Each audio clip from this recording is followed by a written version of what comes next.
Hi guys, we love you. This video is about the twisted reasons why men kill their wives. Why do men kill their family? Well, one guy said, because she wouldn't shut up. She just wouldn't shut up. So he killed her.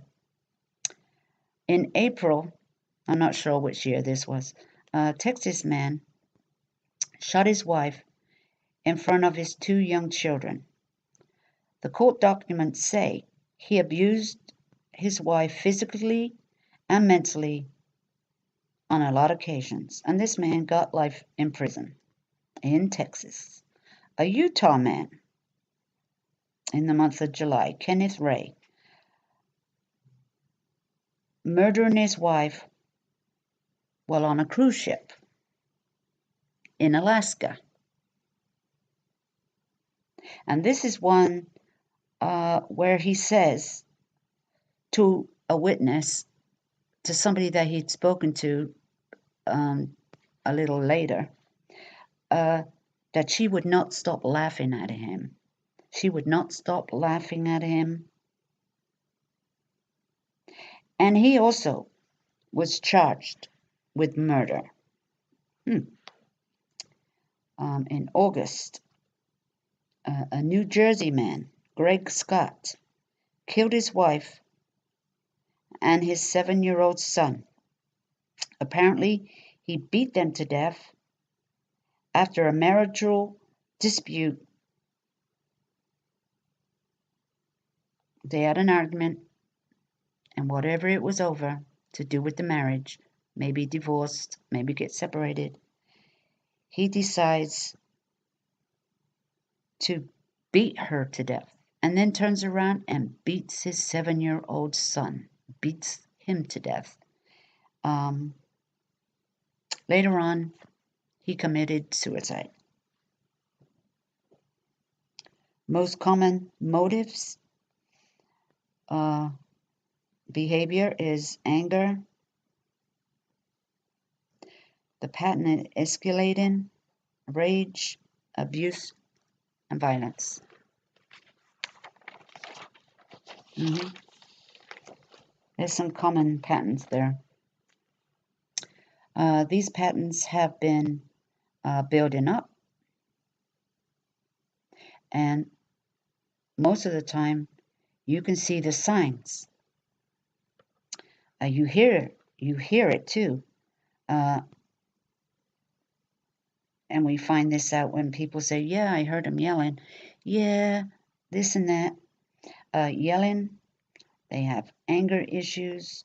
They abuse. Some of them have a criminal record in the past. Antisocial behaviors. A lot of these types of men are full-fledged sociopaths. Full-fledged sociopaths. People like Andrea Yates, the Unabomber, Susan Smith, Joe Rifkin, the Columbine murders. These people had more than one motive for the crime they committed. More than one motive. But as I just read, there's some patterns that goes on, but people don't act on them. And sometimes if you do, the police or social workers or say they can't do nothing until something seriously happens. Yeah, we've heard that one before.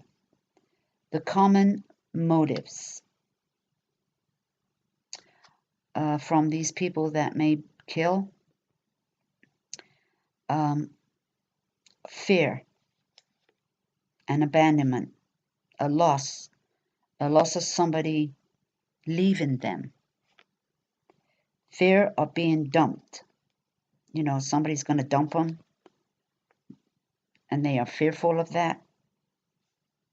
These people have personality disorders, unstable, emotional, and have borderline type, and they are borderline types of people.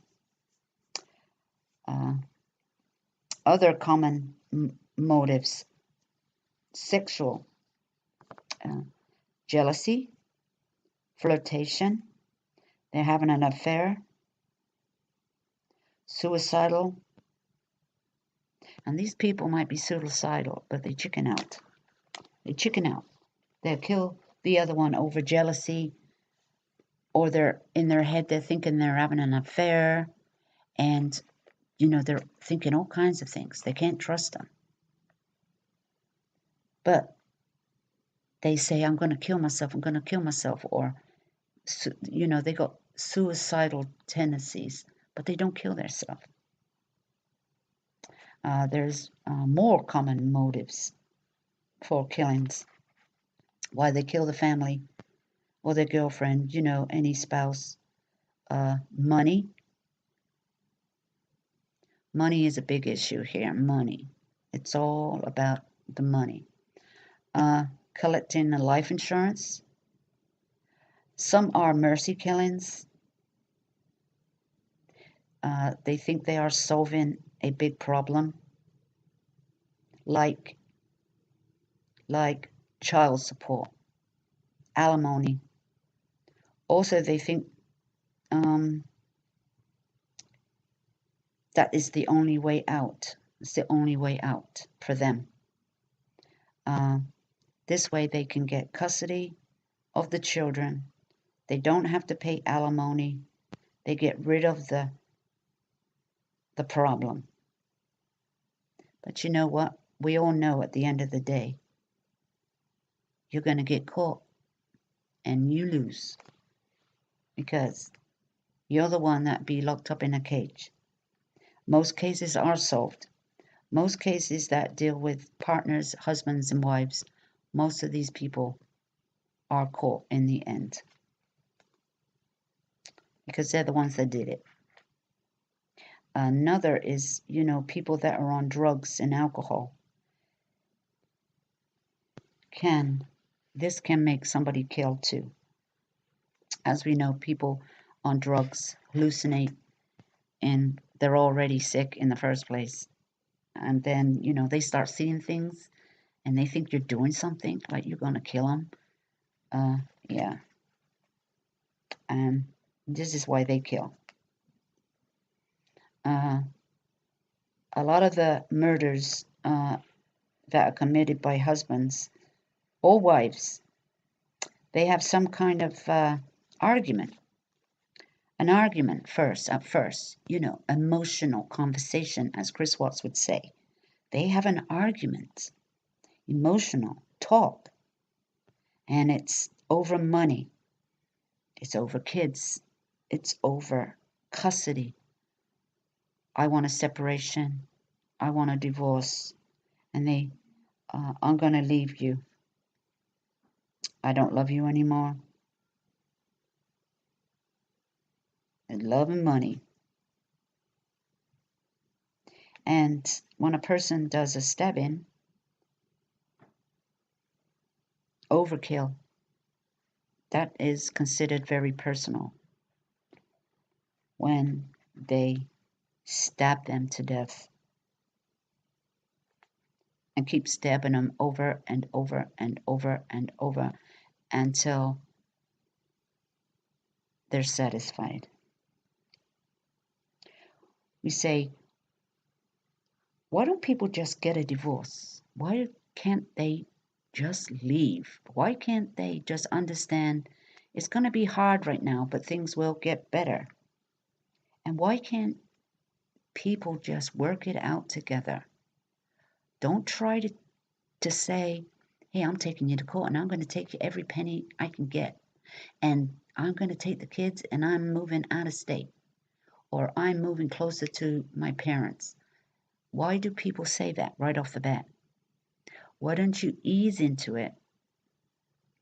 Especially if you know the person's unstable. Why do people say that to to their partners or the fathers and mothers of the kids. You threaten them, they're under attack, and they're going to act accordingly. And that's why they snap. Why do people do that? I wish that people would stop doing that. That is not the way to go. Don't threaten them that you're leaving them, you're taking the kids, you're taking every penny from them. Don't do that, because people that get separated or divorced have to live separate lives. Why do people have to make it hard for people to be able to live? To live, to be able to pick their kids up, to be able to visit them, to buy them things, take them out. Don't do that. That's number one, in my opinion. That's a big, massive trigger. Oh, yeah. You'll get them overwhelmed. You'll get them, all kinds of things will happen in their little head. Men, most of the time, but this is women too, men face financial losses. Like they have to pay child support. Of course, they're sharing the kids. They have to split up the assets, and, all their belongings, the house, the car, the furniture, stuff like that. And it's very hard. And they also have a loss of income. If they have to pay child support, that's a loss of income to them. And sometimes they can't afford to live anywhere because they ain't got no money left to pay the rent. And this is why a lot of people get down and out and they start drinking and taking drugs to cope. This is another way people, men and women, get depressed. So people shouldn't, I know you got to pay child support, but why don't you just first work it out between you and see how it goes? Why do you have to take it to court and get every penny you can from a person to make it hard for them to even live? Work it out first. Work it out. If there is a house, work it out where, okay, the wife's working, she can afford the payment, let her do it. And you help it out the best way you can. Do it that way first. Unless you got a really abusive husband or wife or something, your life's in danger. But then that's a different matter. But just don't never tell them you've got a lover or you've got a boyfriend or, just don't get involved with anybody until you've got over your situation, your divorce, you're separating. Get over that first. Because, a lot of people are being killed because of this reason. So we need to just think about it and pass that message on. Anybody listening to this video, pass it on, because sometimes just going slow with the separation and don't put anything else into it. Because, even if they seem sane enough, the sane people kill. They might seem sane and they're okay with the problem, but they're really not. So don't put any more accusations into it. I'm going to leave you for another man. I've got a boyfriend. He's better than you. Don't even say nothing. Just go with the flow. Take it slow and just go through the motions. And you know what? And there's people that believe in death us do us part. Some believe marriage is forever. Like some Catholics people and some religions, and most people that get married they take these vows. But sometimes you can take these vows out of here till death do us part. I mean, I don't know. It's a very old-fashioned vows. But you can have this taken out because some people literally will believe in it and believe in no divorce. So guys, that's the end of part 1 on common motives why people kill their partners and wives and children. Part 2 will be coming out shortly. Thank you guys for stopping by. Like and discuss. Thank you.